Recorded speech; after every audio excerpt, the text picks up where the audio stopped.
Yo, what's up mga ka-outlets? Magandang hapon. So, sabi ng kanta daw ay mahirap maging mahirap. So, totoo naman po mga ka-outlets. Napakalalim po ng explanation o pahiwatig ng kantang yan. So, yun at andito na po tayo sa itong area na to. Sa loob po ng Santa Ana Wharf. So, kita naman po ninyo kung ano po yung meron dito. Yung gabundok na mga lupa. Yan. So, inuuna po nila dito banda mga ka-outlets hanggang doon. Yan o. So, pagkatapos mga ka-outlets, tuloy-tuloy na po yung pagtambak siguro. Hanggang doon sa yung sa abutment niya. Yung sa itong approaching niya mga ka-outlets. So, grabe.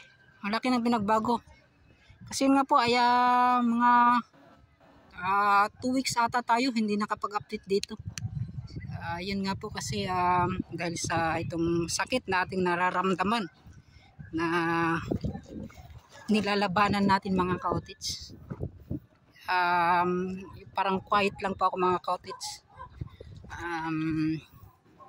Di ko na lang siguro pinapakuan talaga. Yun nga po, nagpapahinga lang tayo sa bahay.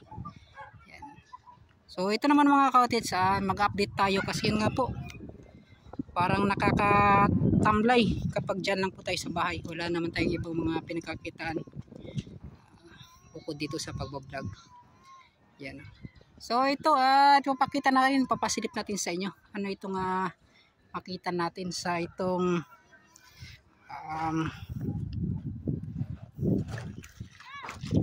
sa dulo na talaga.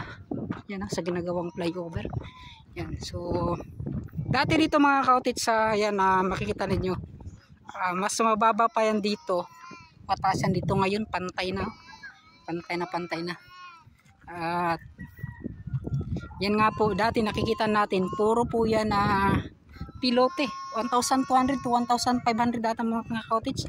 Yung pilote na napakarami po dito. Yan.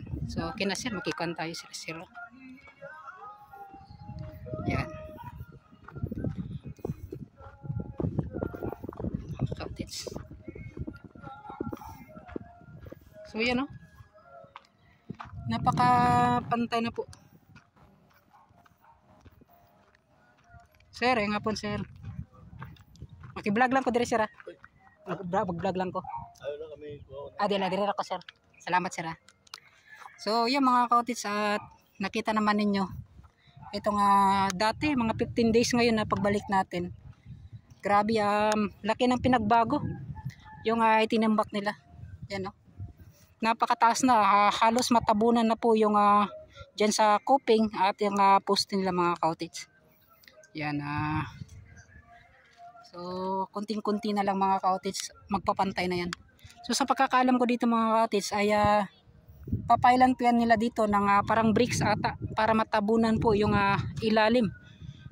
Yung gagawing pa-approach siya pababa hanggang doon. Yan. So yan, tuloy-tuloy tayo. Yan. So dito naman pinapantay nila. Napaka layo po ng yung original niya na tambak mga ka-outlets dito sa itinambak. Napakataas. Tapos yung mga pilote hindi natin makita mga ka-outlets. At isa sa mga talagang nakakamangha dito yung tibay ng kanilang ginawang itong flyover. Kasi yun nga po dito ay halos po pilote. Yan.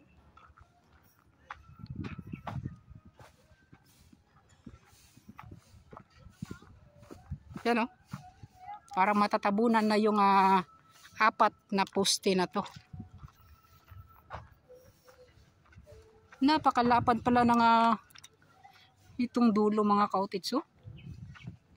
Napakalaki pala. Dati hindi natin ito ngayon, nahawakan na natin Yan Wow. So ito mga ka-outlets yung original na tambak niya dati. Yan. Grabe. Sobrang laki ng pinagbago dito. And then yung kulay parang pa-kompleto na talaga mga ka-outits. So, kita naman ninyo.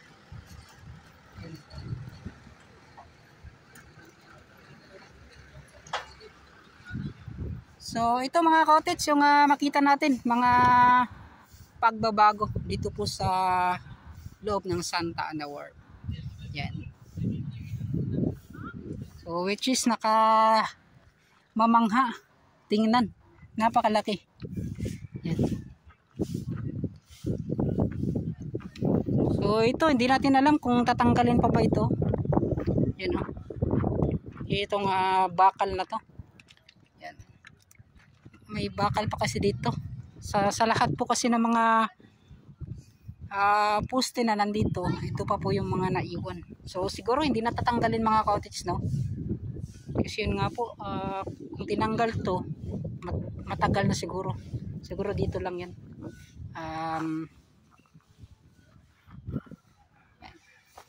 Sarap na pumunta dyan sa taas mga ka-outits. Kunting-kunti na lang.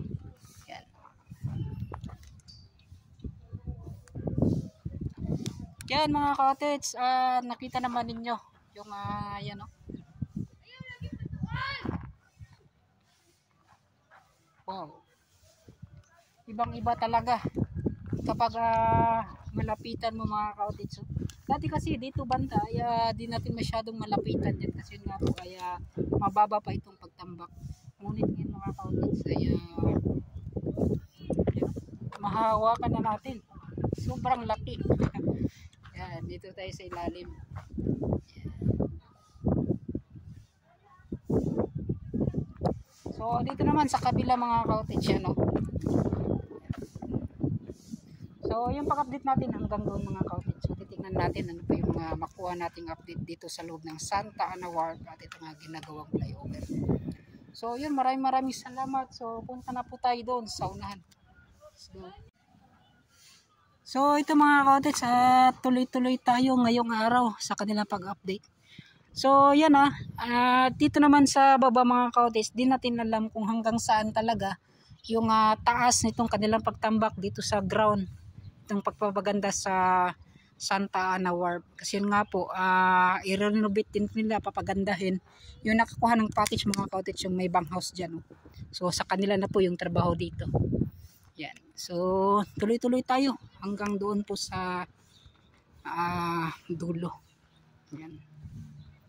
So time check natin ngayon is 4:13 na po ng hapon. So madalas doon ako nagsisimula sa may Isla Verde segment. Yan mga ka-outits.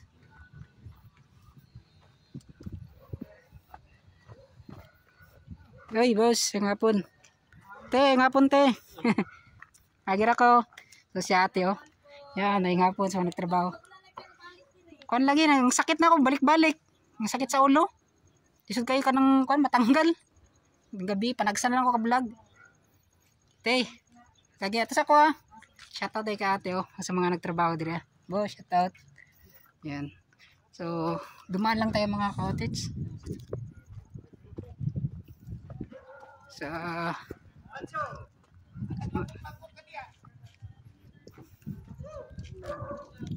So yan mga ka-outits at boss, shoutout. Araw po ng linggo ngayon mga ka-outits at kita naman ninyo yung kanilang mga yan, nagpapahinga sila dito sa loob Santa Ana Wharf.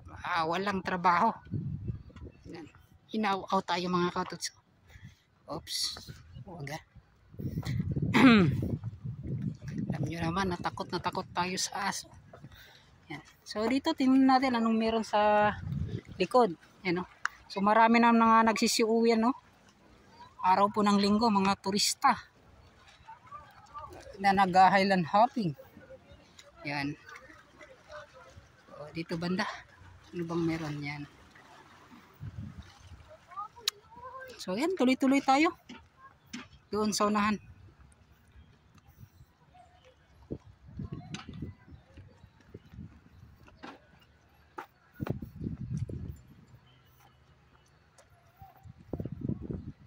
Sila Chip.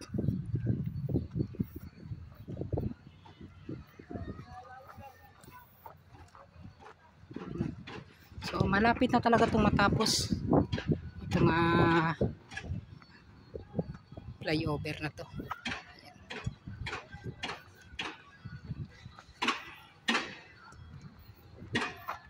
Chef, ang hapon. Nahagir ako. Kamu kaya po yung magbantay diri sa ubos pag mahulaman ng tulay? Depende na gapon, no?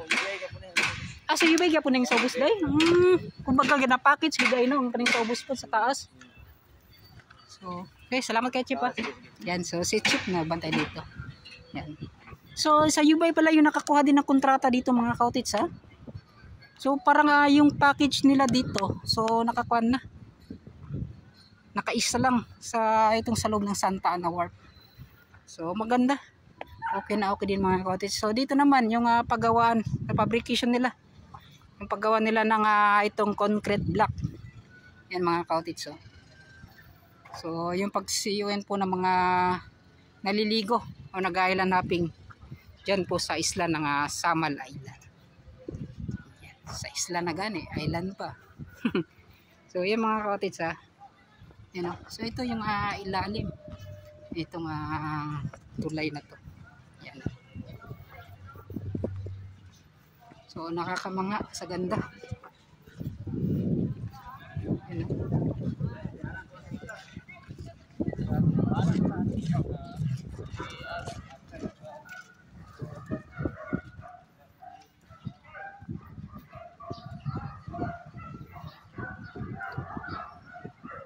So ako maganda kasi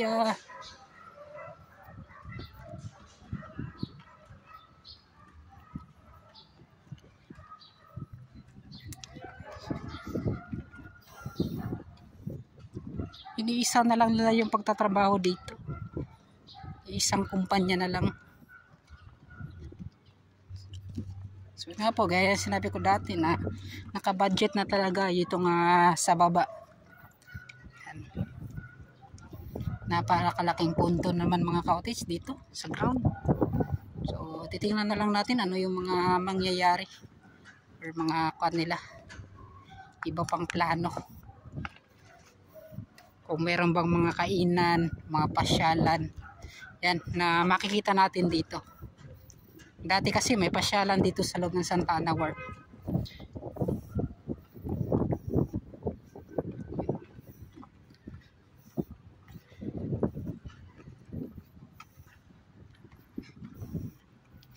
Tapos na talaga para sa akin lang. Yung sa kabilang dulo lang talaga, yung sa abutment bay yung hinihintay na matapos. Yung tawag nito, yung paglagay nila ng bricks para sa pagdugtong po. Yan.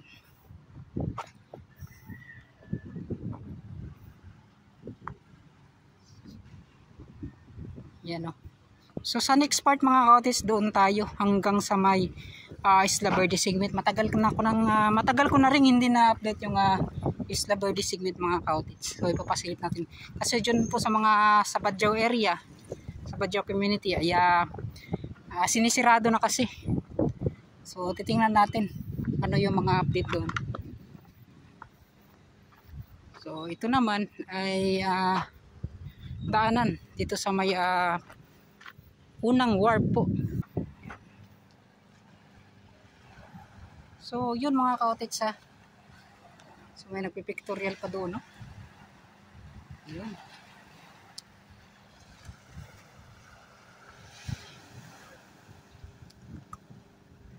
So yun, at siguro hanggang dito na lang yung update natin sa ginagawang Davao Coastal Road dito po sa loob ng Santa Ana Wharf. Yan, kita naman ninyo kung ano po yung mga nagbago. Ngunit dito mga kautits, hindi pa nalagyan, siguro mga 4 pa na poste. 1, 2, 3, 4 or 5 na poste pa yung mga hindi nalagyan.